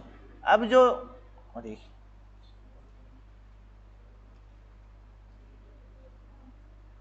अब लीवर है ना, ये आपको बताया था लीवर है। ठीक है, क्या बना रहा है? Bile juice. क्या बना रहा है? Bile juice. अब ये बाइल जूस है ना, अब भोजन लीवर के अंदर नहीं जाएगा, लेकिन ये थोड़ा सा डक्ट के थ्रू है ना, डक्ट के थ्रू, नलिका के थ्रू, ये बाइल जूस है ना, ये यहां डालेगा। कहां डालेगा? ड्यूडेनम वाले पार्ट में। कहां डालेगा? ड्यूडेनम वाले पार्ट में। और आपका अमाशय से भोजन आया था, वो किस पार्ट में आया था? ड्यूडेनम वाले पार्ट में। कहां आया था? ड्यूडेनम वाले। अब यहां भोजन आ रहा है ना, तो ये बाइल जूस उसके ऊपर जा रहा है, साथ के साथ मिक्स हो रहा है। क्या हो रहा है? मिक्स हो रहा है। क्या कर रहा है? मिक्स कर रहा है। अब ये क्या करेगा? पहली बात तो ये कि इसके अंदर ना कोई केमिकल रिएक्शन नहीं होता। बाइल जूस कोई केमिकल रिएक्शन नहीं करता।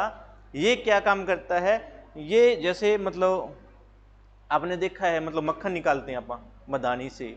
ठीक है, उसमें क्या होता है? हल्की चीज ऊपर आ जाती है और भारी चीज नीचे बैठ जाती है। तो बाइल जूस क्या करता है? जो कायम भोजन है ना, जो कायम भोजन है, ठीक है, उसको क्या करेगा? ऐसे घुमाएगा। बाइल जूस क्या करेगा? घुमाएगा। क्या कराएगा? घुमाएगा, उसे रोटेट करवाएगा। क्या करेगा? रोटेट करवाएगा। और रोटेट करवाने के बाद क्या होगा? रोटेट करवाने के बाद जो आपकी फैट थी ना, उसकी छोटी छोटी बोल बन जाएगी। क्या बन जाएगी? बोल, यानी छोटी छोटी बोल में कन्वर्ट हो जाएगा फैट। कौन हो जाएगा? फैट, भाई वसा। ठीक है, क्या हो जाएगा? छोटी छोटी बोल में। इसको बोलते हैं इमल्सीकृत बोलते हैं। क्या बोलते हैं? इमल्सीकृत। मतलब उसको घुमाएगा। देखो यहां आपका कायम भोजन आया, और यहां से क्या हुआ? Bile juice. क्या आया? Bile juice. अब ना ये ऐसे ऐसे करेगा, इसको रोटेट करेगा, रोटेट करेगा। ठीक है, तो ये फैट है ना, उसमें से जो फैट था, उस फूड में फैट था ना, उसकी छोटी छोटी बोल्स बन जाएगी। क्या बन जाएगी? बोल्स। ठीक है, इसको बोलते हैं इमल्सीकृत। क्या बोलते हैं? इमल्सीकृत। ठीक है, तो बाइल जूस लिख लो, ये बात लिख लो, ऐसे समझ में ना आए तो लिख लो। पित्तरस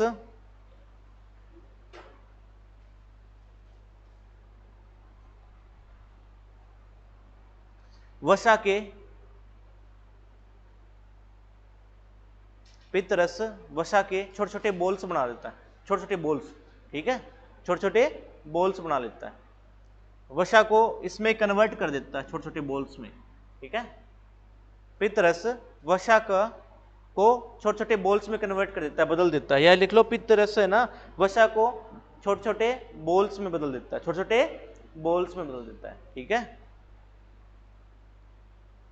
छोटे छोटे बोल्स में बदल देता है।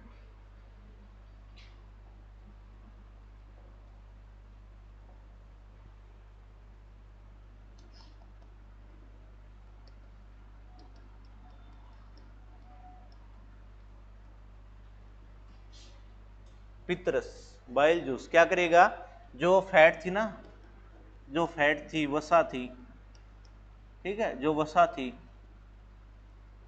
ठीक है, उसको क्या करेगा, उसको छोटे छोटे गोलाकार में बना देगा, बिल्कुल, ठीक है, छोटे छोटे गोलाकार में, ठीक है। कौन बदल देगा इसको, बाइल जूस, किसको, वसा को छोटे टुकड़ों में तोड़ देगा, यानी उसके बोल्स बना देगा, क्या कर देगा, बोल्स बना देगा, छोटे टुकड़ों में तोड़ देगा। और इस छोटे टुकड़े में तोड़ने को कहते हैं, इसको कहते हैं इमल्सीकृत, इमल्सीकृत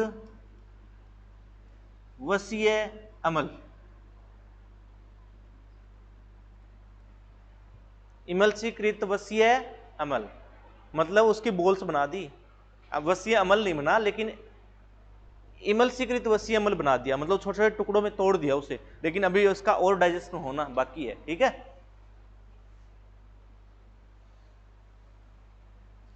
पूरी बातें लिखने की नहीं होती, आप सिर्फ समझो और डायरेक्ट ऐसे लिखो, बाइल जूस फैट, ठीक है, और यहां लिखो पाचन, ठीक है, यहां लिखो 50%, मतलब क्या है इसका, 50% वसा का पाचन किसमें हुआ है, इमल्सीकृत वसीय अम्ल में, किसने किया है, बाइल जूस ने। और कहां हो रहा है ये, और ये कार्य हो कहां रहा है,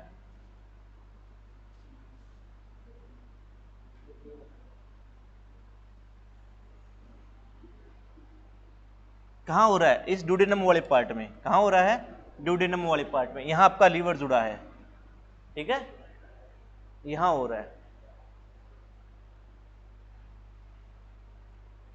लिख लिया। ये देखो पाचन हुआ है 50% किसका हुआ है, वसा का, और किस में टूटा है, इमल्सीकृत वसीय अम्ल में, किसने तोड़ा है, बाइल जूस ने। समझ आ गई, ठीक है। अब देखो, अब नेक्स्ट,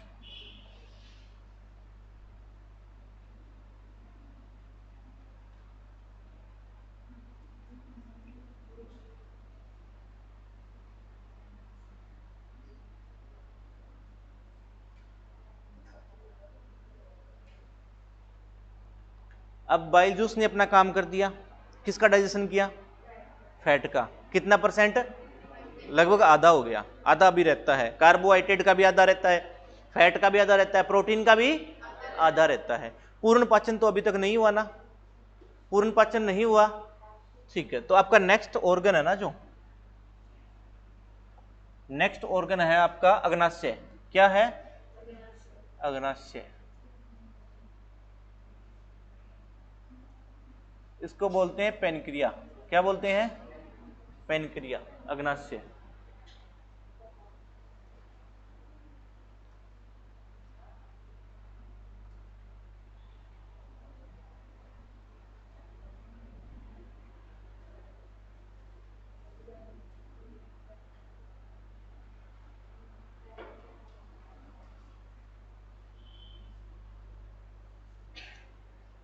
पेनक्रिया अग्नाशय कैसी ग्रंथि है, अभी मिश्रित ग्रंथि है, कैसी है, मिश्रित ग्रंथि है। मिश्रित ग्रंथि का मतलब क्या है कि ये बाह्यस्रावी ग्रंथि का भी काम करती है और अंतःस्रावी ग्रंथि का भी काम करती है, ठीक है। तो इसे मिक्स ग्रंथि बोल देते हैं, क्या बोल देते हैं, मिक्स ग्लैंड, मिश्रित ग्रंथि बोल देते हैं। मतलब ये एंजाइम भी बनाती है और हार्मोन्स भी बनाती है, क्या बनाती है, एंजाइम भी बनाती है और हार्मोन्स भी बनाती है, ठीक है। तो ये क्या बनाती है, एंजाइम, और क्या बनाती है, हार्मोन, ठीक है। तो इसे बोल देते हैं मिश्रित ग्रंथि, क्या बोल देते हैं, मिश्रित ग्रंथि, ठीक है। जो एंजाइम बनाती है वो बाह्यस्रावी ग्रंथि होती है, जो हार्मोन बनाती है वो अंतःस्रावी ग्रंथि होती है, लेकिन ये दोनों का काम कर रही है, ये हार्मोन भी बना रही है और एंजाइम भी बना रही है, ठीक है। तो इसे बोलते हैं मिश्रित ग्रंथि। क्या बोलते हैं? मिश्रित ग्रंथि, मिक्स ग्लैंड, ठीक है। अब देखो, अब अपन ने पढ़ना यहाँ पे क्या पढ़ना है? सिर्फ एंजाइम वाला, हार्मोन वाला अपन अगले टॉपिक में पढ़ेंगे इसके बारे में, ठीक है। अब पढ़ना है एंजाइम। तो ये कितने एंजाइम देखो,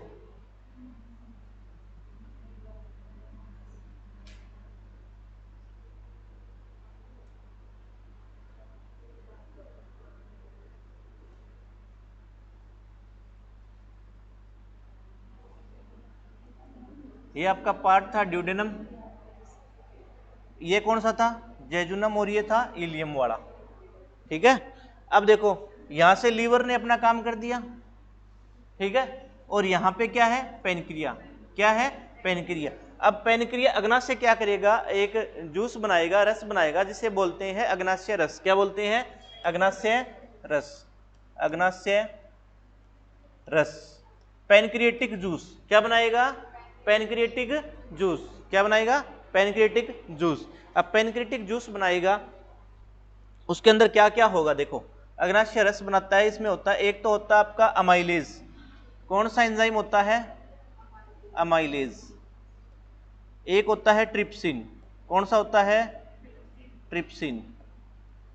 एक होता है लाइपेज, लाइपेज, ठीक है। एक होता है ट्रिप्सिन, एक होता है लाइपेज, एक होता है अमाइलेज। तीन प्रकार के एंजाइम पाए जाते हैं। किस में पाए जाते हैं? अग्नाशय में, अग्नाशय रस में। अग्नाशय है जो अग्नाशय रस बनाता है, उसके अंदर तीन एंजाइम पाए जाते हैं, अमाइलेज, ट्रिप्सिन और लाइपेज, ठीक है।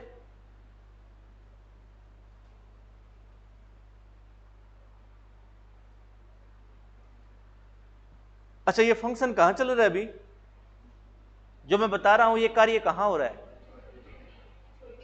छोटी आंत के ड्यूडेनम वाले पार्ट में, छोटी आंत के ड्यूडेनम वाले पार्ट में हो रहे हैं, ठीक है। यहां हो रहा है ये फंक्शन। लीवर ने भी यही काम किया और पेनक्रिया भी यही काम करेंगे, ठीक है। मतलब ना तो लीवर में भोजन जाता है, ना पेनक्रिया में भोजन जाता है। ये अपना जूस इस पार्ट में डालेगा और ये अपना जूस इस पार्ट में डालेगा, ठीक है। और उस जूस में कौन कौन से एंजाइम होंगे? अमाइलेज, ट्रिप्सिन और लाइपेज। अमाइलेज किसका डाइजेशन करता है? कार्बोहाइड्रेट का। किसका करता है? कार्बोहाइड्रेट। लिखो, कार्बोहाइड्रेट का पाचन, ठीक है। किसमें? ग्लूकोज में। किसमें बदल देता है? ग्लूकोज में। यहां पर पूर्ण पाचन हो जाता है, ठीक है। 50% तो पहले ही हो गया, 50% अभी रहता है ना, वो भी डाइजेस्ट हो जाता है, ठीक है। तो पूर्ण पाचन हो गया, ठीक है। किसने किया? अमाइलेज ने। किसमें कन्वर्ट किया? ग्लूकोज में। किसमें कन्वर्ट किया? ग्लूकोज में। किसको? कार्बोहाइड्रेट को। अब ट्रिप्सिन किसको डाइजेस्ट करेगा? प्रोटीन को। प्रोटीन को पाचन करेगा किसमें? अमीनो अम्ल में।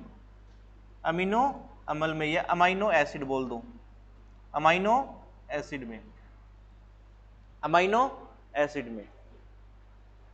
अब प्रोटीन का भी क्या हो गया? पूर्ण पाचन हो गया। प्रोटीन का भी पूर्ण पाचन हो गया, प्रोटीन भी डाइजेस्ट हो गया, ठीक है। अब लाइपेज किसका डाइजेशन करेगा? वसा का। किसका भाई? वसा का, फैट का। और किस में कन्वर्ट करेगा? वसीय अम्ल में। किसमें? वसीय अम्ल में, फैटी एसिड में। किसमें कन्वर्ट करेगा? फैटी एसिड में। किसमें कन्वर्ट करेगा? फैटी एसिड में, वसीय अम्ल में, वसीय अम्ल में। अब आपकी जो मैंने शुरुआत में जो आपको बताया था कि डाइजेशन क्या होता है? बड़े बड़े पार्टिकल्स, भोजन के बड़े बड़े पार्टिकल्स को छोटे छोटे पार्टिकल्स में तोड़ना। और ये काम कौन करता है? एंजाइम करते हैं। कौन करता है? एंजाइम करते हैं। अब आपको बताया था कि कार्बोहाइड्रेट का पूर्ण पाचन होने के बाद क्या बनता है? ग्लूकोज। और प्रोटीन क्या बनता है? अमीनो अम्ल। और फैट क्या बनता है? फैटी एसिड, वसीय अम्ल। अब बताओ ये प्रोसेस कंप्लीट होगी ना? अब आपके भोजन का पूर्ण पाचन हो गया है, ठीक है। तो क्वेश्चन क्या बनता है कि भोजन का पूर्ण पाचन कहां होता है? छोटी आंत में, वेरी गुड। और छोटी आंत में होता है किस भाग में होता है? ड्यूडेनम में। समझ आई ये बात? और आपसे पूछ ले कि अग्नाशय में, अग्नाशय रस में कौन कौन से एंजाइम है?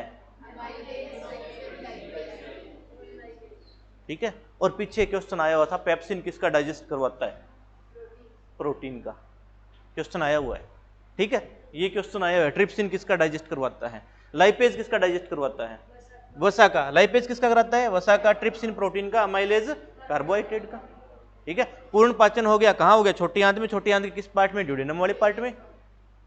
बस कंप्लीट डाइजेशन। ठीक है, नेक्स्ट देखो। अब उसके बाद भोजन कहां जाएगा?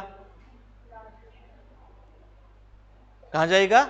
जेजुनम में जाएगा, इलियम में जाएगा, फिर कहां जाएगा?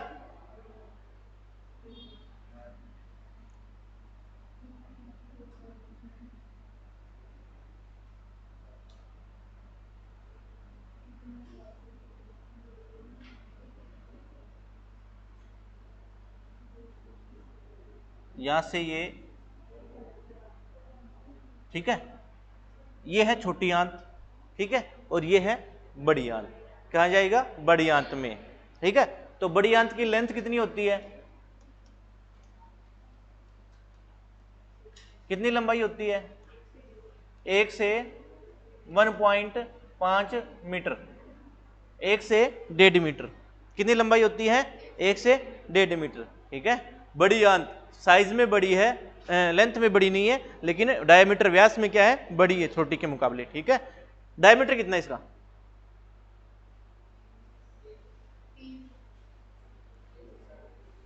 है 6 से 8 सेंटीमीटर करो आप। 8 से 10 10 तो ज्यादा हो जाएगा। 1 मिनट।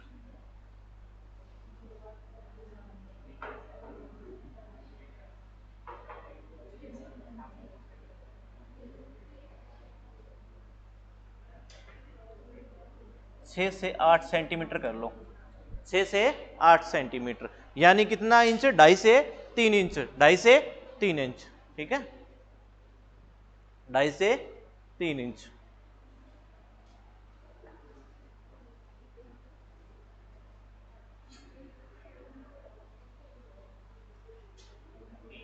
लंबाई पता चल गई, डायमीटर पता चल गया।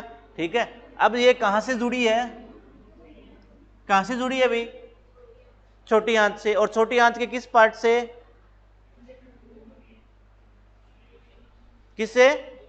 इलियम से। Very good. किससे जुड़ी है? इलियम से। ठीक है, अब इलियम से जुड़ी है तो ये जो आपका पार्ट है ना, ये क्या कहलाता है? ये बड़ी आंत का, इसको बोलते हैं सिक्कम। क्या बोलते हैं? इसके भी 3 पार्ट है, बड़ी आंत के भी 3 पार्ट है, सिक्कम। और इसको क्या बोलते हैं? यहां तक जो है इसको बोलते हैं कोलोन। क्या बोलते हैं? कोलोन। ठीक है, जहां से बड़ी आंत जुड़ती है उसे बोलते हैं सिक्कम, और आगे इसके कोलोन पार्ट, और ये होता है रेक्टम। क्या होता है? रेक्टम। कौन सा पार्ट? रेक्टम। क्या बोलते हैं इसको? रेक्टम बोलते हैं। छोटा सा रह गया उसमें। चलो, जो आपका जो जेजुनम वाला पार्ट था ना छोटी आंत का, देखो ये छोटी आंत का जो जेजुनम वाला पार्ट था ना, जेजुनम वाला पार्ट था, छोटी आंत का बीच वाला पार्ट मैंने बताया था। ठीक है, इसके अंदर ना छोटे छोटे ऐसे ऐसी संरचना होती है भी। ठीक है, इनको बोलते हैं विलाई। क्या बोलते हैं? विलाई। ठीक है, जो भोजन का पूर्ण पाचन हो गया ना ड्यूडेनम वाले पार्ट में, अरे पीछे चलो स्लाइड पे थोड़ा, ड्यूडेनम वाला पार्ट करवाया था ना, वहीं पे थोड़ा सा रह गया था। ड्यूडेनम वाले पार्ट के अंदर यहां जेजुनम वाला पार्ट है ना, यहां छोटी छोटी संरचना होती है। ठीक है, जो क्या करती है, ये इस प्रकार की होती है, अंगुलीनुमा संरचना होती है, फिंगर लाइक स्ट्रक्चर होती है, इन्हें बोलते हैं विलाई। क्या बोलते हैं? विलाई। अब क्या है, जो भोजन डाइजेस्ट हो गया ना आपका, ठीक है, वो यहाँ पे क्या हो जाएगा? अब्जॉर्ब हो जाएगा, शोषण हो जाएगा। क्या हो जाएगा? उसका शोषण हो जाएगा, अब्जॉर्बेशन हो जाएगा। क्या हो जाएगा? अब्जॉर्बेशन। ठीक है, मतलब जो आपका डाइजेस्ट फूड था ना, जैसे आपका अमाइनो एसिड था, और क्या था? फैटी एसिड था, और ग्लूकोज था, वो क्या करेगा, यहाँ पे अब्जॉर्ब हो जाएगा, क्या हो जाएगा, अब्जॉर्ब, और यहाँ से ब्लड में मिक्स हो जाएगा, क्या हो जाएगा, ब्लड में मिक्स हो जाएगा, ठीक है, ब्लड में मिक्स हो जाएगा। अब ब्लड में मिक्स होने के बाद कहाँ जाएगा, अलग अलग ऑर्गन के पास चला जाएगा ब्लड के साथ, ठीक है, अलग अलग ऑर्गन्स के पास, ठीक है। अब छोटी आंत में यहाँ पे अब्जॉर्ब हो गया, यानी फूड यहाँ आ गया, आपका जो मतलब जो डाइजेस्ट फूड था ना, digest food, glucose, fatty acid और अमीनो एसिड, वो सारा यहाँ अब्जॉर्ब हो गया और ब्लड में मिक्स हो गया, क्या हो गया, ब्लड में मिक्स हो गया। अब ब्लड के थ्रू अलग अलग ऑर्गन के पास जाएगा, क्योंकि आपकी बॉडी के हर ऑर्गन के पास ब्लड है, और वहां क्या जाएगा, ये डाइजेस्टिव फूड जाएगा, क्या जाएगा, डाइजेस्टिव फूड जाएगा। बाकी जो वेस्ट मटेरियल रह गया ना, अब वो आएगा इस बड़ी आंत में, कहाँ आएगा, बड़ी आंत में, ठीक है, वेस्ट फूड है ना, वो आएगा बड़ी आंत में। और वेस्ट फूड जो बड़ी आंत में है ना, यहाँ पे एक बैक्टीरिया होता है कोलोन वाले पार्ट में, बड़ी आंत के कोलोन वाले पार्ट में एक बैक्टीरिया होता है जिसका नाम है ई कोलाई,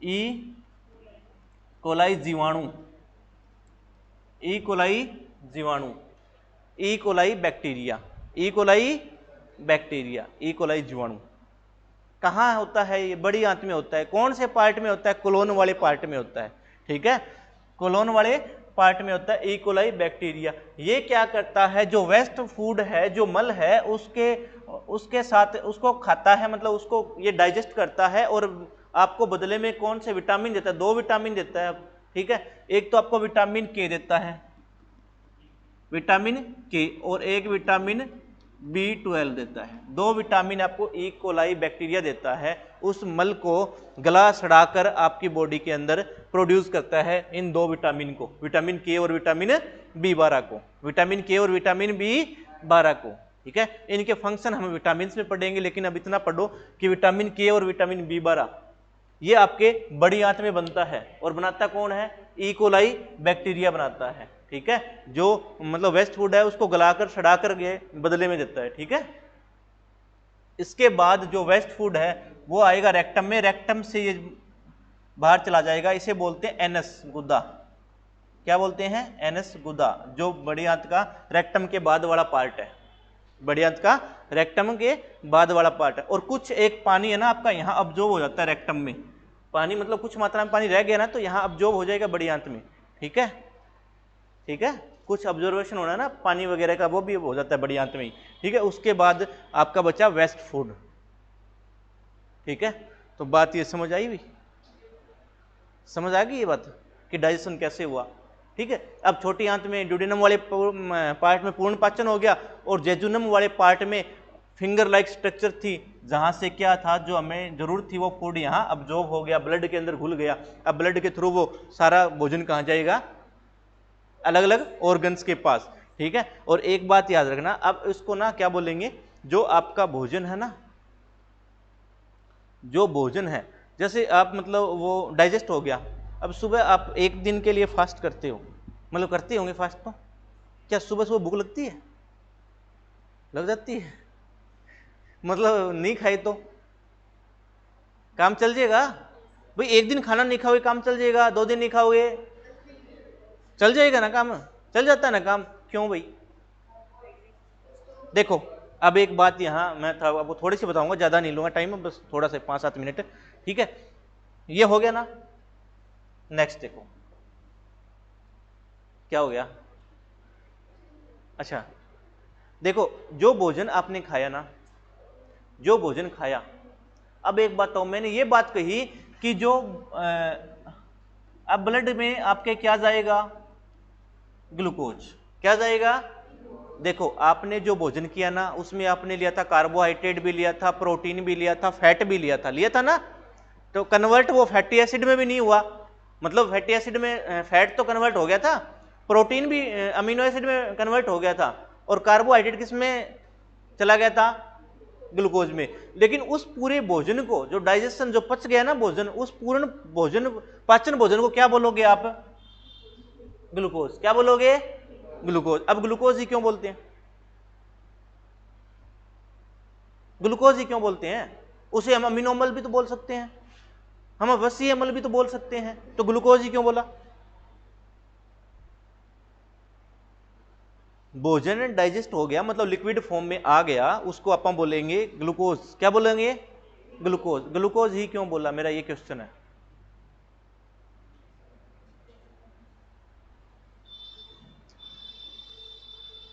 ग्लूकोज इसलिए बोलते हैं क्योंकि हम सबसे अधिक मात्रा में खाते क्या है? Very good. तो बस, और कार्बोहाइड्रेट किस में टूटता है? ग्लूकोज में। ठीक है, क्या आप मतलब जितना कार्बोहाइड्रेट खाते हो उतना फैट खाते हो? नहीं खाते। क्या उतना प्रोटीन खाते हो? नहीं खाते। कार्बोहाइड्रेट ज्यादा लेते हो ना, और कार्बोहाइड्रेट की फॉर्म क्या है? ग्लूकोज। ठीक है, तो वो सारा मिक्सअप होके अमीनो एसिड, आपका फैटी एसिड, ग्लूकोज सारा क्या बन जाता है? उसको ग्लूकोज ही बोल दिया जाता है। क्या बोल दिया जाता है? ग्लूकोज ही बोल दिया जाता है। ठीक है, अब वो ग्लूकोज है ना, वो ग्लूकोज आपका ब्लड में जाएगा साथ के साथ। ठीक है, और छोटी आंत के विलाई क्या करेगा? उसे ब्लड में सोल्यूबल कर देगा। ठीक है, उसे बोलते हैं ग्लूकोज। क्या बोलते हैं? ग्लूकोज। और एक बात याद रखना, यदि आपसे पूछ ले कि मानव का संचित भोजन किस फॉर्म में होता है? मानव में संचित भोजन,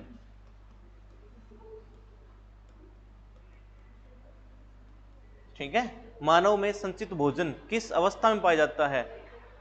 किस अवस्था में पाया जाता है? ग्लाइकोजन में। किस अवस्था में? ग्लाइकोजन में। ग्लाइकोजन में। किस अवस्था में? देखो भाई, अब ये संचित भोजन क्या होता है? बस एक दो लाइन रही है इसकी, संचित भोजन ये बता दूं। स्टोर फूड क्या होता है? स्टोर। संचित भोजन स्टोर फूड, इंग्लिश में क्या बोलते हैं? Store food. अब स्टोर फूड का मतलब क्या है? मतलब आपने आज खाना खा के आए हो ना, घर पे सारे खा के आए हो, अभी भूख तो नहीं लग रही है? लग रही है तो ये कंट्रोल है, वैसे तो नहीं है मतलब ज्यादा। ठीक है, तो क्या होता है, जो आप सुबह भोजन करके आए या फिर आपने पहले दिन भोजन किया, नेक्स्ट डे आप भोजन नहीं करोगे तो आप जीवित रहोगे। ठीक है, 2 दिन 3 दिन तक रहोगे तो भी जीवित रहोगे, कोई ऐसी प्रॉब्लम नहीं है। ठीक है, क्यों भाई? क्योंकि आपका जो फूड है ना, जो आपने मतलब पहले भोजन किया था, जो ग्लूकोज बना था, वो कन्वर्ट हो गया किसमें? ग्लाइकोजन में। और ये ग्लाइकोजन कहलाता है स्टोर फूड, यानी संचित भोजन। और ये संचित कहाँ होता है? लीवर में या फिर मसल्स में, यानी यकृत में या मांसपेशियों में। कहाँ स्टोर होता है? लीवर में या मांसपेशियों में। लीवर में या मांसपेशियों में। ठीक है, अब ये ज्यादा स्टोर होने लगे तो मोटापा हो जाता है। बताइए, ज्यादा स्टोर होने लगेगा मसल्स में है, लीवर और मसल्स में। कहाँ स्टोर होता है? लीवर और मसल्स में। ठीक है, और नेक्स्ट डे जब आप भोजन नहीं करते ना, तो यही ग्लाइकोजन लीवर से वापस ग्लूकोज में कन्वर्ट हो जाता है और वहां ऑक्सीडेशन होता रहता है, आपको एनर्जी मिलती रहती है, चाहे आप 2-3 दिन तक भूखे रह सकते हो। ठीक है, ये होता है। तो आपसे पूछ ले, मानव में संचित भोजन ग्लाइकोजन अवस्था में। किस अवस्था में? ग्लाइकोजन, यानी ग्लूकोज ही बदला है ग्लाइकोजन में। और स्टोर कहाँ हो गया? लीवर में। कहाँ स्टोर हो गया? लीवर में। ठीक है, ये था आपका डाइजेस्टिव सिस्टम, आज हो गया कंप्लीट।